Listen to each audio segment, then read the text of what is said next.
Let us listen to Dark Souls 3 Champion's Gravetender. I've played Dark Souls 3. Why don't I remember anything from these games?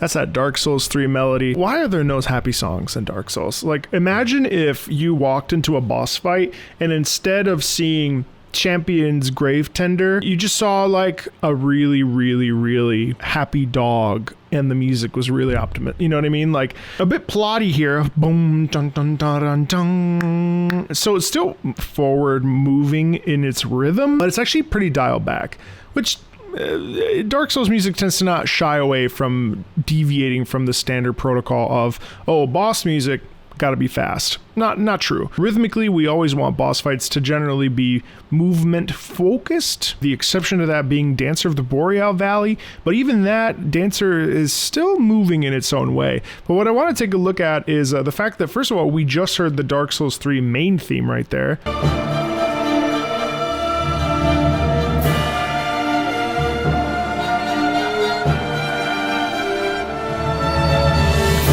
Basically, just go back and listen to how it starts. So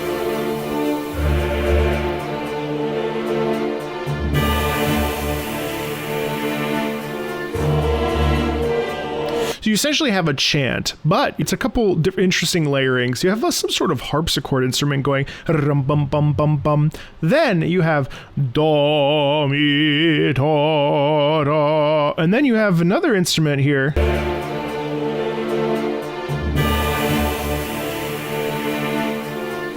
Yeah, you have the violins going sha-dun, jun, sha-dun, jun, sha-dun, jun. So there's an undulating rhythm.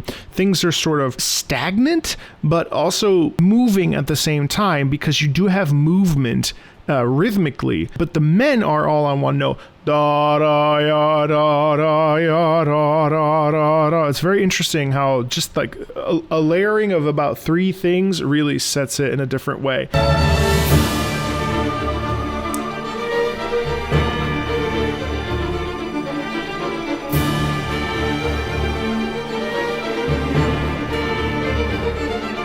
Actually, that's very cool. So do you hear how now we're starting to get that forward propulsion in the strings? That's invigorating. That makes us feel like we're moving towards something. There's like a swirling effect. Stakes are starting to climb. And again, remember this, stakes are essential to music, to theater, to performances, because we have to feel connected to those characters with high stakes.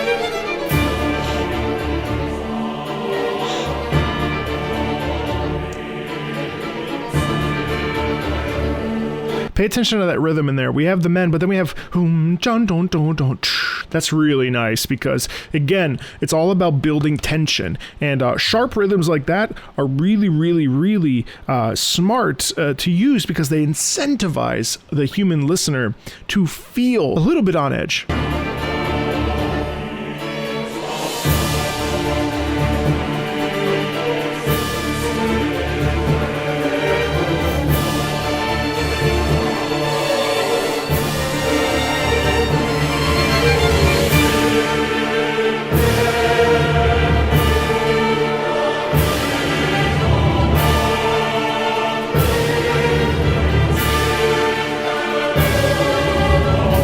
That's a really nice tenor line.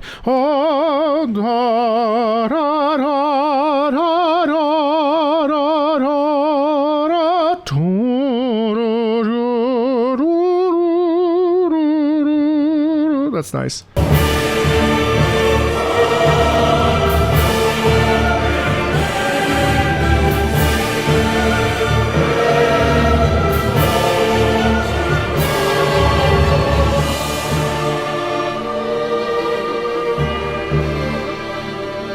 Super satisfying resolution there with the voices. You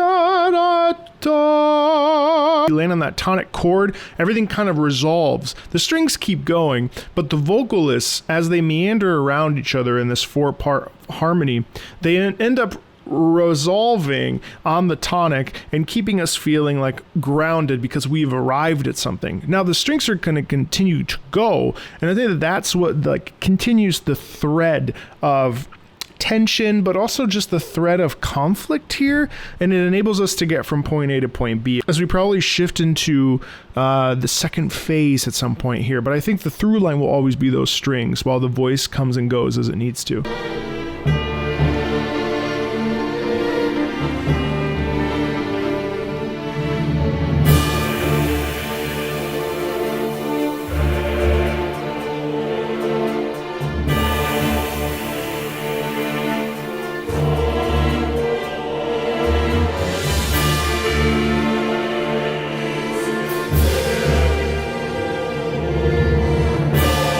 Yeah, so I was actually wrong. We had a recap, essentially, of the first couple minutes of this. We just had a reset of it.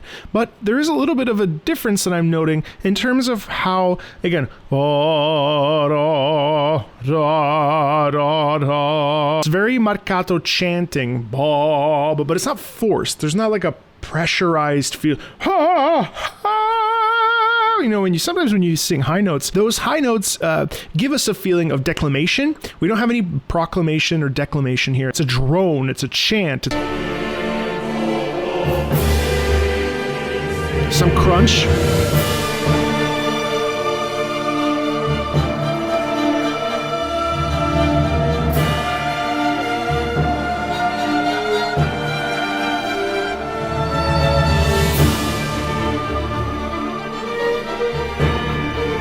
I love this rhythm. Is it the same?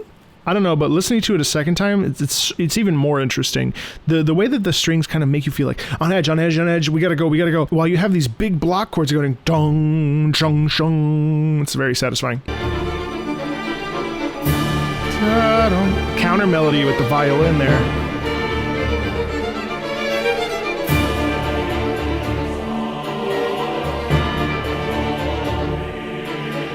It's such a fun rhythmic thing because it's really pretty melodic now in terms of the tempo is always fast, but the violin's doing two different things. You have one violin going you have the other violin going ya cha cha, like long, short, long, and then you have the harpsichord doing chun chun chun chun, which is really cool. So you have multi-layered things that are both tugging and pulling, which is causing a feeling of tension because you have something that's fast and something that's slow, and the two of them merge together and cause this feeling of discomfort. Shadow.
Sudden it feels like we're taking a step back, and there's obviously in the second phase there's always going to be a resetting of the enemy, a final ditch effort to vanquish their enemy. And so here we have that with the soprano leading.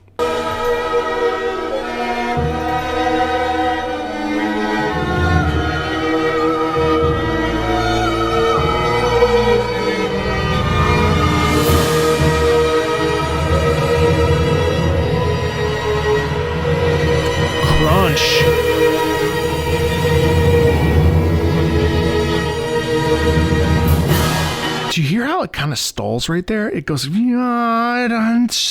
crunch, crunch, crunch, crunch, release, and then it re-squeezes, crunch, crunch, crunch. That's really interesting because we delay the onset of the second phase by that soprano takes the charge.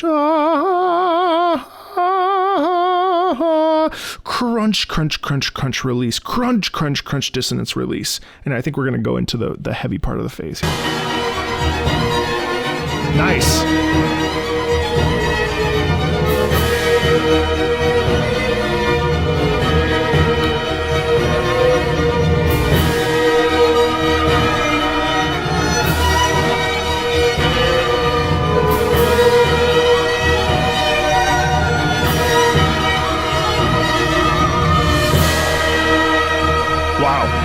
Incredibly virtuosic playing there. That really felt like I was listening to a Vivaldi symphony, like spring or winter from the Four Seasons. The way that the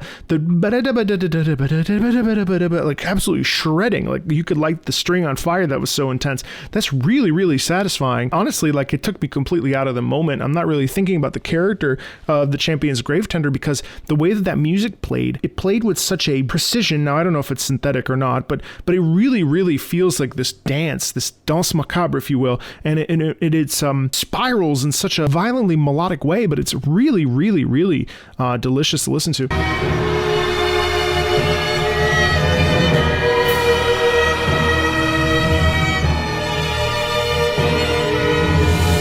Yeah, because this section now,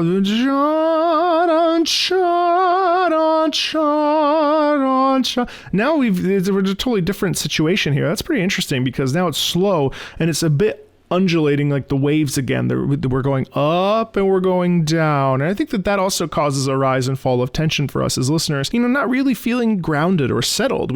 Yes, we have big beats, but it doesn't leave us with a lot of space to breathe, which is the tension. It's a bit claustrophobic.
So interesting how it has these really big beats there. It goes from big beat,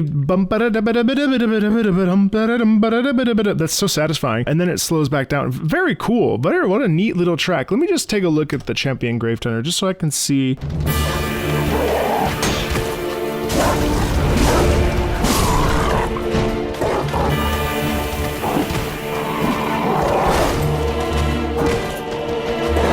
All right, a bunch of wolves, and then I'm going to fast forward to minute 2:30.